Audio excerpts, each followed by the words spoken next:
మేడారం జాతరలో సమ్మక్కను తీసుకొచ్చిన తర్వాత ఇక్కడ మొత్తం పూర్తిగా అమ్మవారిని దర్శించుకున్నటువంటి పోలీసులు అక్కడి నుండి చేతులు ఎత్తేసినట్టుగానే మనకు కనిపిస్తుంది. ప్రస్తుతానికి భక్తులు మాత్రం తీవ్ర ఇబ్బందులు పడుతున్నారు.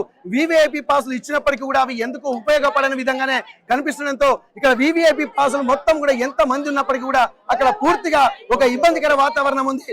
అక్కడి నుండి ఎక్కడికి వెళ్లాలో తెలియక మొత్తం చుట్టుపక్కల పోలీసు అంతా ఇక్కడ గేట్లు మొత్తం బంద్ చేసుకుని ఎక్కడి వాళ్ళు అక్కడ కూర్చున్నారు. కొంతమంది పోలీసులు సిగరెట్లు తాగుకుంటా కూడా ఇక్కడ కనిపిస్తున్నటువంటి పరిస్థితి. అమ్మవారి గద్దెల దగ్గరికి వచ్చిన తర్వాత ఒక పద్ధతి ప్రకారం ఉండాల్సింది, కానీ ఇక్కడ మీడియాను కూడా లోపలికి అనౌన్స్ చేయకుండా మాత్రం కనిపిస్తున్నటువంటి నేపథ్యంలో అసలు భక్తులు మాత్రం తీవ్ర ఇబ్బందులు పడుతున్నారు. ఒక్కసారి వాళ్ళు అనుకుంటున్నటువంటి ఇబ్బందులు ఏంది ఒక్కసారి మనం చూసేటువంటి ప్రయత్నం చేద్దాం. ఇప్పటి వరకు ఇది పోలీసులు సక్సెస్ గా అభివర్ణించిన నేపథ్యంలో కేవలము నిర్లక్ష్యం వల్లనే పోలీసులు ఇంత ఇబ్బందికర వాతావరణాన్ని కూడా భక్తులు ఎదుర్కొస్తున్న ఒకసారి మనం మాట్లాడదాం. ఏం జరిగిందమ్మా? మేము 2 years ఒకసారి భక్తులం వస్తాం, మొక్కుందని వస్తాం. పిల్లలు పెద్దలు ఇంత క్రౌడ్ ఉందని ఆల్రెడీ మీరు అంచనా వేస్తారు, ఇంకా క్రౌడ్ వస్తుంది. మళ్ళీ ఇన్ని కోట్లు ఇచ్చారు, అన్ని కోట్లు ఏం ఫెసిలిటీ చేశారు? ఏం చేయలే ఫెసిలిటీ. కొట్టుకొని తన్నుకొని కింద పడి అంబులెన్స్ లో పోతురు. ఉంటే అంబులెన్స్ పెట్టిరు, ఫార్మసీ పెట్టిరు, మెడికల్ పెట్టిరు, సిఆర్పి పెట్టిరు, ఆర్మీ వచ్చింది, పోలీసు ఇన్ని వేలు పోలీసు ఉన్నారు. ఎవరి గురించి? మా పబ్లిక్ గురించి మెయింటైన్ చేయడానికే కదా. ఏం చేశారు?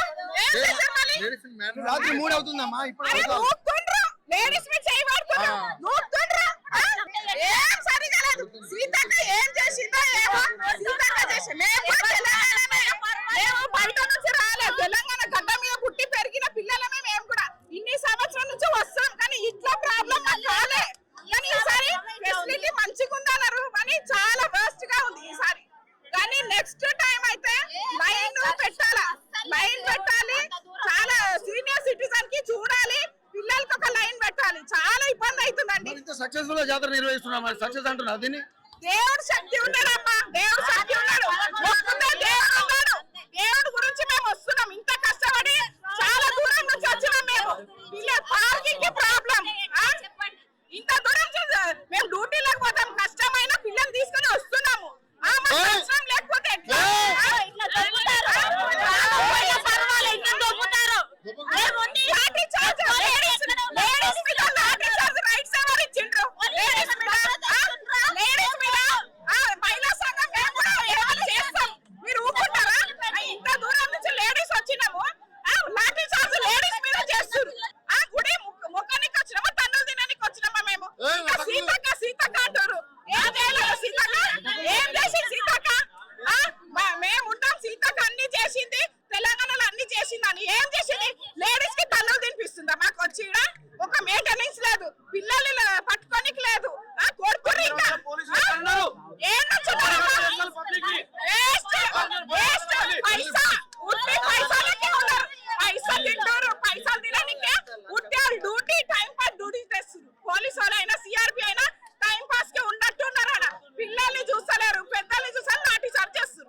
ఎట్లా ఉన్నాక పోలీసులు ఎవరు 15 మంది సిబ్బంది అన్నారు, ఎక్కడ ఉన్నారు?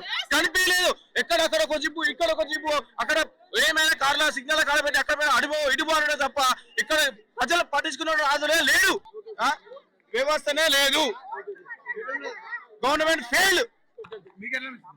చాలా వరస్ట్ ఉందన్న. కనీసం మేము అక్కడ సరే మీకే పర్మిషన్ లేదు లోపలికి, ఇంకా మాకు ఎట్లుంటా అన్న, మేము నార్మల్ పీపుల్. అక్కడ నిల్చుంటే కనీసం లోపలికి కూడా ఓనిస్తలేరు. దాదాపు 2-3 అవర్స్ నుంచి అట్లనే స్టే చేస్తున్నట్టే. పిల్లలు ఉంటారు, అందరు ఉంటారు, చూడండి అన్న మీ ముందే దొబ్బేస్తున్నారు. కనీసం ఇట్లుంటదా? పోలీసు వాళ్ళు లేడీస్ మ్యాన్ హ్యాండ్లింగ్ చేస్తారు. అదొకటి కొంచెం వాళ్ళు కూడా అర్థం చేసుకోవాలి. ఇప్పుడు వాళ్ళ బంధువులను దాదాపు ఇంత విజయవంతంగా జాతర నిర్వహిస్తున్నామని చెప్పి అంటున్నారు. 13,000 మంది పోలీసులు అంటున్నారు. మరి అట్లాంటి పోలీసుల బందోబస్తు కనిపిస్తుందా మీకు? ఓకే బందోబస్తు ఉన్నది, కానీ వాళ్ళ బంధువులను వాళ్ళ రిలేషన్స్ మాత్రం వాళ్ళను ఎంట్రీ పాస్ వాళ్ళ మామూలుగా పంపిస్తారు దొడ్డిదారు వల్ల. కానీ మిగతా మామూలు సాధారణ వ్యక్తులను లేడీస్ అని చూడకుండా మ్యాన్ హ్యాండ్లింగ్ చేసుకుంటా దొబ్బేసుడు, లేడీస్ మీద చేసి మ్యాన్ హ్యాండ్లింగ్ చేసుడు, ఇది కొంచెం బాధాకరం. ఇది ఒక్కటి తగ్గించుకోవాలి పోలీసు వ్యవస్థ. ఇక్కడ మనం చూడొచ్చు మొత్తం వచ్చేటువంటి భక్తులకు మాత్రం చాలా తీవ్రమైనటువంటి ఇక్కట్లే మొదలవుతున్నాయి. ఇప్పటి వరకు మేడారం జాతర సక్సెస్ఫుల్ గా జరుగుతుందని చెప్పి చెప్తున్నాం, కానీ మీడియాకు కూడా ఎక్కడ అలవ్ లేకుండా మీడియా గేట్లు మూసేస్తున్నారు. ఎక్కడికి వెళ్ళినా మీడియా మీద చైలు గుంజుకున్నారు, మీడియా మీద ఆ ఫోన్లు కూడా గుంజుకున్నటువంటి పరిస్థితి. ఎక్కడ ఏది మాత్రం ప్రశ్నించకూడదు, ఏది జరిగినా అద్భుతంగా ఉండాలన్నటువంటి ఒక ఆలోచన మాత్రం చేస్తున్నారు. కానీ ఆత్మాభిమానం చంపుకొని ఎవరు పని చేయడం అనేది కూడా గుర్తించుకోవాల్సినటువంటి అవసరం ప్రభుత్వాలకు కూడా ఉంటుంది. ఎవరేం చెప్పినా కానీ ఇంతమంది భక్తులు కూడా ఏ ఒక్కరు కూడా ఇప్పుడు అమ్మవారిని తీసుకొచ్చిన తర్వాత పోలీసులు మాత్రం పూర్తిగా చేతులు ఎత్తేస్తారు. ఎక్కడి వాళ్ళు అక్కడే ఉన్నారు, భక్తులు మాత్రం ఎవరి సావు వాడు సావడి అని చెప్పి ఇక్కడ కనిపిస్తున్నది. ఇది ఆవేశంతో మేము కూడా ఒక బాధితులుగానే చెప్తున్నాము, మీడియా పర్సన్ కాకుండా. ఇంతటి దుర్మార్గమైనటువంటి వ్యవస్థ మాత్రం ఉన్నది ఇక్కడ. కేవలము ఒక వైలేషన్ జరుగుతున్నటువంటి సమయంలో వాళ్ళకు లాఠీ చార్జ్ మాత్రమే తెలుసు, కానీ కన్విన్స్ చేసేటువంటి పద్ధతి తెలియదు అని చెప్పి ఇక్కడ మాకు ఉన్నటువంటి భక్తులే కాదు మీడియా సాక్షిగా మాపై కూడా దాడి చేసినటువంటి సందర్భం మనకు కనిపిస్తుంది. మరి ఎవరి కోసం పనిచేస్తున్నారు, ఎవరి కోసం ఇక్కడ పోలీస్ వ్యవస్థ ఉన్నదని కూడా ప్రశ్నంగా ఉన్నది. ఒక్కసారి మనం చూడొచ్చు. మీకు ఎట్లా అనిపిస్తుంది సార్ నిజంగా? చెత్తగా ఉంది సర్వీస్, పోలీస్ సర్వీస్ అయినా గవర్నమెంట్ సర్వీస్ అయినా ప్రజలను పట్టించుకోవడం లేరు. మరి 13,000 మంది పోలీసులు అని చెప్పంటారు కదా, మరి ప్రాబ్లం ఉంది.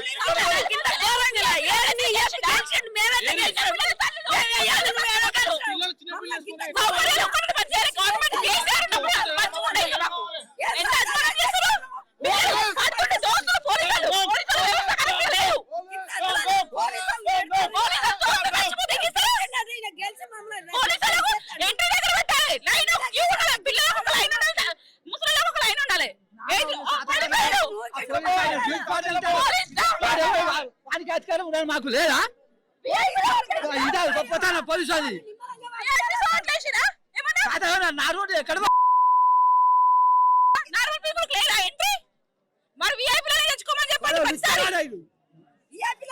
దేవుని దగ్గరికి రావాలి, ఎవరు రావద్దుగా, వాళ్ళు వచ్చే చేయాలి. ఇక్కడ చూడొచ్చు, ఇక్కడ మనం చూస్తున్నది బాధితులు కొంతమంది మాత్రమే. ఇట్లాంటి బాధితులు 100 మంది ఉన్నటువంటి పరిస్థితి ఉందంటే అతిశయోక్తి లేదు.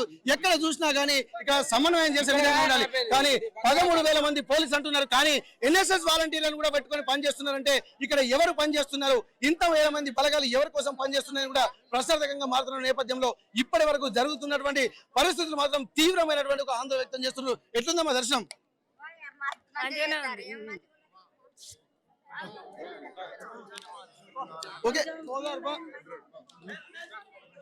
ఓకే, మొత్తానికి చూసినట్టయితే ఇట్లాంటి దారుణమైనటువంటి పరిస్థితుల నడుమ ఇటు మీడియాకు అలవ్ లేదు, ఉన్నటువంటి వివిఐపి పాసుల దగ్గర పోలీస్ కంట్రోలింగ్ లేదు. మొత్తం ఎక్కడ పడితే అక్కడ జనాలు ఉంటున్న నేపథ్యంలో భక్తుల పరిస్థితి మాత్రం ఇంత దారుణంగా కనిపిస్తుంది. ఇది ఇప్పటి వరకు మనం గమనించాల్సినటువంటి పరిస్థితి. ఇక్కడ మొత్తానికి ఇంకా దారుణమైనటువంటి పరిస్థితులు ఇంకా చాలా ఉన్నాయని చెప్పి భక్తులు చెప్తున్నటువంటి నేపథ్యంలో ఇక్కడ గమనించాల్సినటువంటి అధికారులు మాత్రం ఇక్కడ ఎవరు దగ్గర లేకపోవడాన్ని కూడా గమనించాలి. మేడం గద్దెల ప్రాంగణం నుండి కెమెరా పర్సన్ వంశీతో Venkataratnam, RTV Warangal. Local to global news at your finger tips. మీ చేతిలో ఒక ఆయుధం. Download raw TV app. Media legend Ravi Prakash is back.